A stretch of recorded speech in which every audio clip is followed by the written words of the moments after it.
Hello, welcome to this lesson where we're going to begin to learn about some of the math functions that are built into Java. A lot of times you program something, you'll need to take a square root or raise something to a power or a logarithm or something like that. So I'm going to show you how to deal with these math functions. And the first one we're going to learn about the absolute value. Now let me take you back to this website we learned about here in the last section. This is the methods that are members of the math class. And so at the very top of the list we have ABS, returns the absolute value of a double value. Also, it returns the absolute value of a float, returns the absolute value of an integer, returns the absolute value of a long. So basically the same function ABS, if you pass the number that you want to take the absolute value of, it returns the absolute value of that number. Pretty simple, and I chose absolute value because it's so easy to understand. So let's create a variable. We'll call it num1, and let's set it equal to negative 2.54.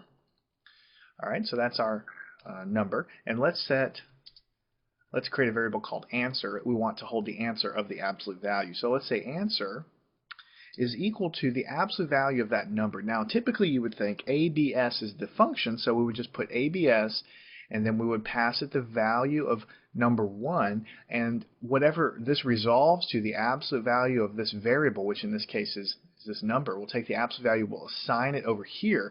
You would think that would do it, but you see you have the red squiggly here. If you highlight over that, now we see that the absolute value function has a red squiggly under it when we write it this way. So if we hover over it, it'll tell you basically there's some kind of an error. It says the method is undefined for the type. It's basically a generic error saying it doesn't really understand what that is. Well, much like system.out.println, we need to write this as follows: math.abs.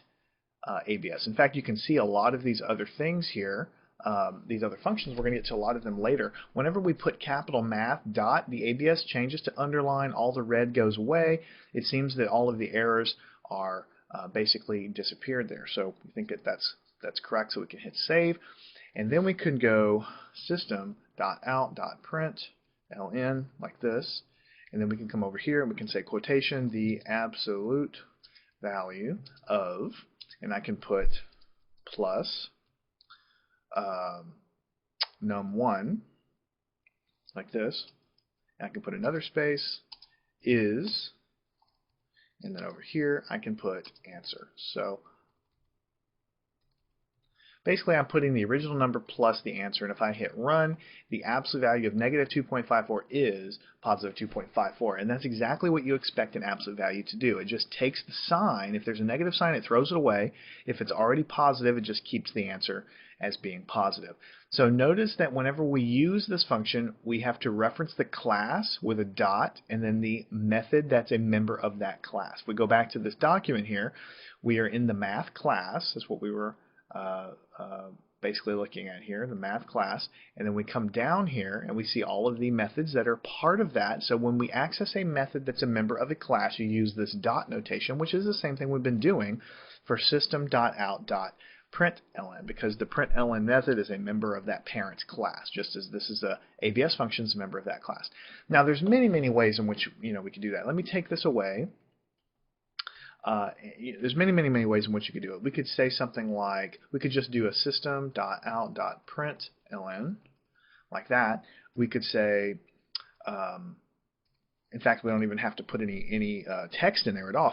If we just want to do the absolute value of negative 3.37, notice how I've wrapped this up here. I've taken the function math.absolute value parentheses, I've passed it negative 3.37. So this whole thing is sitting inside of the println method there. So if we hit run there, it's just going to return the absolute value here, because this method here returns a number which is then inside of the println statement there.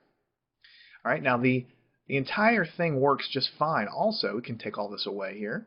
Well, let's go ahead and take this one away. The same thing works if we're using integers, for instance. So I can say, let's just take the whole thing away.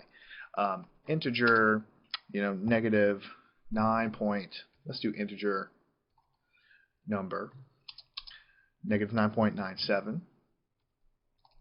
And then we can do something like this. We can say system.out.println. then we could say math.abs, and then we can do number. So basically we're doing the same thing. We're taking the absolute value method, we're passing it a number inside of parentheses, which is all inside of this guy here, and we're doing it with an integer instead of a decimal here. Now, of course, this isn't quite right because I have an integer. Notice we've got an underline here. It says type mismatch. Well, that's because I was silly here. I shouldn't put a decimal when I have an integer variable here. So what I'm trying to show you is that I've got an integer variable, I've got a negative number assigned to it, I'm passing it to the print statement there, and you can see a positive 9 comes out. If I change this negative 9 to a positive 9, save it and run it again, we get the same output. So very, very easy function to use as our very first function that we're doing in terms of the math libraries there and the math class there. So what we're going to do is learn how to use the absolute value method, which is a function of the math class. Notice we did not have to import anything like we did for scanner. We didn't have to put any import statement up here. That's because java.lang, of which the math class is a part of, is automatically included in all Java programs. So you have access to using all these math functions without any other overhead or any other importing required.